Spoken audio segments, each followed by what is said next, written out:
ತಿಂಗಳು 24ನೇ ತಾರೀಕಿಗೆ ಮನೆ ಹಂಚಕ್ಕೆ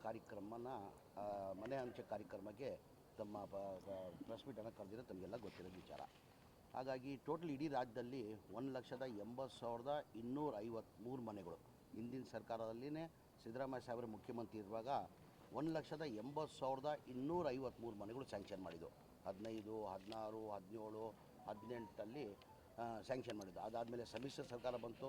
ಕುಮಾರಸ್ವಾಮಿ ಅವರು 1.5 ವರ್ಷ ಮುಖ್ಯಮಂತ್ರಿ ಆಗಿದ್ದರು, ಯಡಿಯೂರಪ್ಪ ಅವರು 2 ವರ್ಷ ಮುಖ್ಯಮಂತ್ರಿ ಆಗಿದ್ದರು, ಬಸವರಾಜ ಬೊಮ್ಮಾಯಿ ಅವರು 2 ವರ್ಷ ಮುಖ್ಯಮಂತ್ರಿ ಆಗಿದ್ದರು. ಒಂದು ಮನೆಯೂ ಸ್ಯಾಂಕ್ಷನ್ ಮಾಡಿಲ್ಲ, ಒಂದು ಮನೆಯೂ ಕೊಡೋಕ್ಕೆ ಸಾಧ್ಯ ಆಗಿಲ್ಲ. ಕಾರಣ ಅಂದರೆ ಒಂದು ಮನೆ ಕಟ್ಟಬೇಕಾದ್ರೆ 7.5 ಲಕ್ಷ ರೂಪಾಯಿ ಆಗ್ತದೆ. ಕೇಂದ್ರ ಸರ್ಕಾರದಿಂದ ಪ್ರಧಾನಮಂತ್ರಿ ಆವಾಸ್ ಯೋಜನಾ ಅಂತ ಹೇಳ್ಬಿಟ್ಟು 1.5 ಲಕ್ಷ ಸಬ್ಸಿಡಿ ಕೊಡ್ತಾರೆ.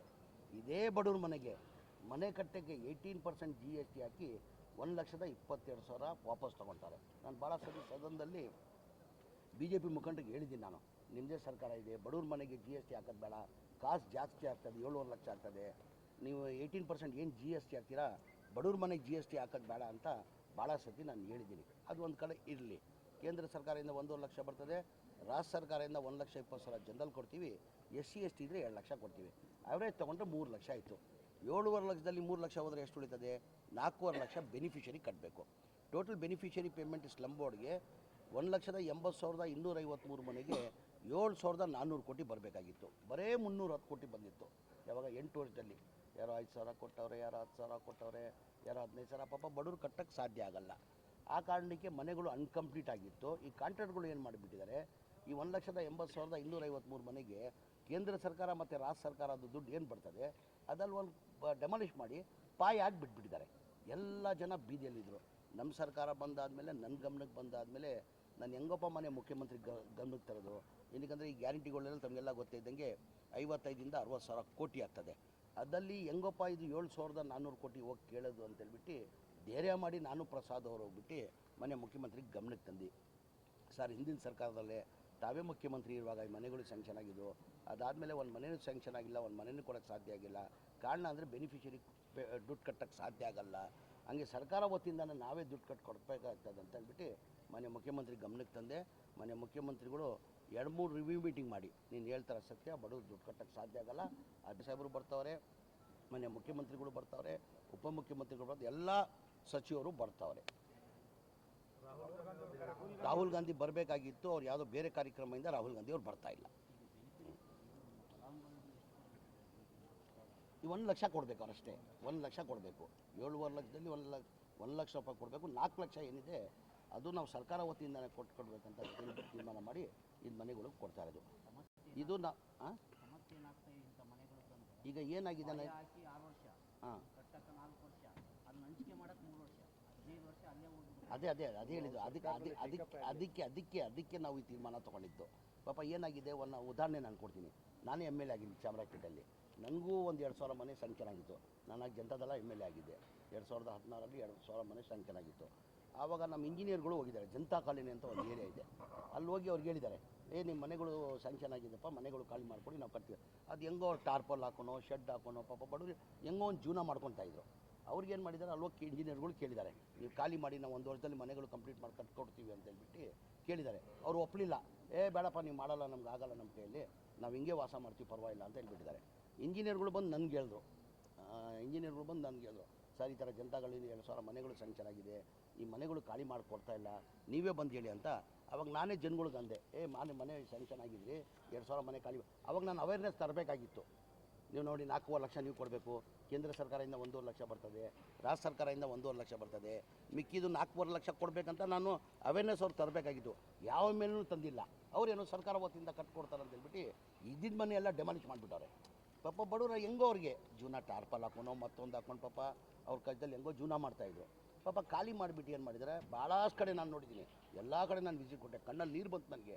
ಭಾಳಷ್ಟು ಕಡೆ ಹೋದರೆ ಎಲ್ಲೆಲ್ಲಿ ಮನೆಗಳು ಡೆಮಾಲಿಷ್ ಆಗಿದೆ, ಅಲ್ಲೇ ಪಕ್ಕದಲ್ಲಿ ಒಂಥರ ಟೆಂಟ್ ಹಾಕಿ ಮಕ್ಕಳು ಅವರು 5 ಜನ 6 ಜನ ಅಲ್ಲೇ ವಾಸ ಮಾಡ್ತಾರೆ.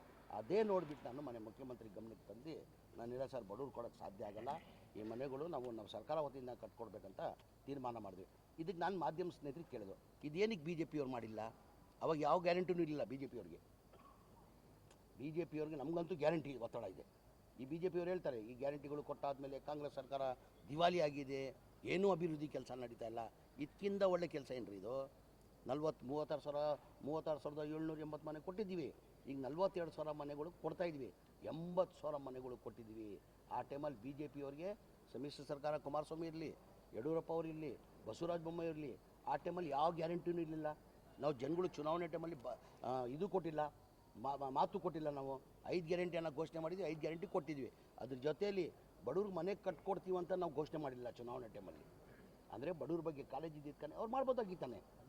ಈಗ ಬಿ ಜೆ ಪಿ ನಿಮ್ಮ ಪಕ್ಷದವರು ಹೇಳ್ತಾ ಇದ್ದಾರೆ ಗ್ಯಾರಂಟಿಯಿಂದಾಗಿ ನಮ್ಮ ಅಭಿವೃದ್ಧಿ ಆರೋಪ ಇಲ್ಲಲ್ಲ, ಅದಿಲ್ಲ. ಒಂದು ನಿಮಿಷ ಕಾರ್ಯಕ್ರಮ ನನ್ನ ಅನಿಸಿಕೆ, ನಾನು ಹೋಗಿರೋದು ಕಾರ್ಯಕ್ರಮ 7-8 ಜಿಲ್ಲೆಗೆ ನಾನು ಹೋಗಿದ್ದೀನಿ. ನಾನು ಕೊಪ್ಪಳಕ್ಕೆ ಹೋಗಿದ್ದೆ.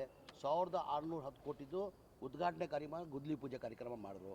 ಮೈಸೂರಲ್ಲಿ 2500 ಕೋಟಿ ಉದ್ಘಾಟನೆ ಕಾರ್ಯಕ್ರಮ, ಗುದ್ಲಿ ಪೂಜೆ ಕಾರ್ಯಕ್ರಮ. ದೊಡ್ಡಬಳ್ಳಾಪುರಲ್ಲಿ 1900 ಕೋಟಿ. ಆ ಥರ ಎಲ್ಲ ತಾಲೂಕಲ್ಲಿ ಮಾಡ್ಕೊಂಡು ಬರ್ತಾವ್ರೆ. ನಾನು ಸಂಡೂರಲ್ಲಿ ಬರೀ ಒಂದೇ ತಾಲೂಕಲ್ಲಿ 1680 ಕೋಟಿ 2025ರಲ್ಲಿ. ಮೊನ್ನೆ ನಾವು ಇದರಲ್ಲಿ ನಮ್ಮ ವಿಜಯನಗರ ಜಿಲ್ಲೆಯಲ್ಲಿ 900 ಕೋಟಿದು ಗುದ್ಲಿ ಪೂಜೆನ ಮಾಡಿದ್ದಾರೆ. ಅಂದರೆ ನನ್ನ ಕ್ಷೇತ್ರದಲ್ಲಿ ಉದಾಹರಣೆ, ನನ್ನ ಕ್ಷೇತ್ರದಲ್ಲೇ ನಮ್ಮ ಸರ್ಕಾರ ಬಂದಾದಮೇಲೆ ಬಿ ಜೆ ಪಿ ಸರ್ಕಾರ 90 ಕೋಟಿ ಮೇಲೆ ಕೊಟ್ಟಿಲ್ಲ. 5 ವರ್ಷದಲ್ಲಿ 90 ಕೋಟಿ ಕೊಟ್ಟಿಲ್ಲ. ಈಗ ನಮ್ಮ ಕಾಂಗ್ರೆಸ್ ಸರ್ಕಾರ ಬಂದಾದಮೇಲೆ ಗ್ಯಾರಂಟಿಗಳನ್ನೇ ಕನಿಷ್ಠ 480 ಕೋಟಿ ಅನುದಾನ ನಾನು ತೊಗೊಂಡಿದ್ದೀನಿ. 480 ಕೋಟಿ ಅನುದಾನ ನಾನು ತೊಗೊಂಡಿದ್ದೀನಿ. ಅಂದರೆ ನಾನು ಹೇಳೋದು ಏನಪ್ಪ ಅಂದರೆ, ಇಲ್ಲ ಹೇಳ್ತೀನಿ, ಅದಲ್ಲ ಕೊನೆಯಲ್ಲಿ ಹೇಳ್ತೀನಿ. ನಾನು ಹೇಳೋಪ್ಪ ಏನಂದರೆ, ನಿಮ್ಮ ಮಾಧ್ಯಮ ಸ್ನೇಹಿತರಿಗೆ ಏನಕ್ಕಂದರೆ ಇದು ಬಡವ್ರಿಗೂ ಒಳ್ಳೆಯದಾಗ್ತದೆ. ನೀವು ಮೆಸೇಜ್ ಕೊಡಬೇಕು, ಪ್ರಚಾರ ಮಾಡಬೇಕು. ಏನಕ್ಕಂದರೆ ಇದು ಒಂಥರ, ಈಗ ಅವ್ರು ಗ್ಯಾರಂಟಿ ಅವ್ರು ಕೊಡ್ಬೋದಾಗಿತ್ತಾನೆ ಮನೆಗಳು. ನಾನು ನಿಮ್ಮ ಮಾಧ್ಯಮ ಸ್ನೇಹಿತರಿಗೆ ಕೇಳಿದೆ. ನಾನು ಇಲ್ಲ ಹೇಳ್ತೀನಿ, ಇದು ಮೊದಲೇ ಕಂಪ್ಲೀಟ್ ಮಾಡ್ತೀನಿ, ಆಮೇಲೆ ಕೊನೆಯಲ್ಲಿ ಅದು ಏನು ಸರ್. ನಾನು ನಿಮ್ಗೆ ಕೇಳೋದು ಏನಕ್ಕಂದರೆ, ಅವ್ರಿಗೆ ಯಾವ ಗ್ಯಾರಂಟಿನೂ ಇರಲಿಲ್ಲ, ಮಾಡ್ಬೋದಾಗಿತ್ತಾನೆ ಅವರು. ನಾವು ಗ್ಯಾರಂಟಿ ಒತ್ತಡದಲ್ಲೂ ಮನೆಗಳು ಫ್ರೀ ಕೊಡ್ತಾಯಿದ್ವಿ. ಇದು ಒಂದೇ ಇಲ್ಲ ಸರ್, ಇದು ಇನ್ನೊಂದು ರಾಜೀವ್ ಗಾಂಧಿ AHP ಸ್ಕೀಮ್ ಅಂತ ಇದೆ, ಆಶ್ರಯ ಮನೆಗಳು ಅಂತೀವಿ. ಅದೂ 47,860 ಮನೆಗಳು. ಅದು ಹಿಂದಿನ ಸರ್ಕಾರದಲ್ಲೇ ಸಿದ್ದರಾಮಯ್ಯ ಅವರು ಮುಖ್ಯಮಂತ್ರಿ ಇರುವಾಗ ಆ ಮನೆಗಳು ಸ್ಯಾಂಕ್ಷನ್ ಆಗಿದ್ದು. ಅದು ಸೇಮ್ ಒಂದು ಮನೆ ಕಟ್ಟಬೇಕಾದ್ರೆ 7.5 ಲಕ್ಷ, ಅದೂ ಬೆನಿಫಿಷರಿ ಪೇಮೆಂಟ್ 2,300 ಕೋಟಿ ಬರಬೇಕಾಗಿತ್ತು. ಬರೇ 110 ಕೋಟಿ ಬಂದಿತ್ತು.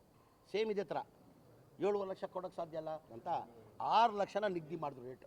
ಪ್ರಸಾದ್ ಭಾಯ್ ಅವರೇ, 6 ಲಕ್ಷಕ್ಕೆ ನಿಗದಿ ಮಾಡಿ ಕೇಂದ್ರ ಸರ್ಕಾರದಿಂದ 1.5 ಲಕ್ಷ ಬರ್ತಾಯಿತ್ತು. ಸ್ಟೇಟ್ ಗೌರ್ಮೆಂಟ್ನಿಂದ ಜನರಲ್ ಇದ್ದರೆ 1,20,000, SC ST ಇದ್ದರೆ 2 ಲಕ್ಷ. ಬರೀ ಜನರಲ್ ಅವರು 2.5 ಲಕ್ಷ ಕೊಟ್ಟರೆ ಅವ್ರ ಮನೆ ಆಗೋದು.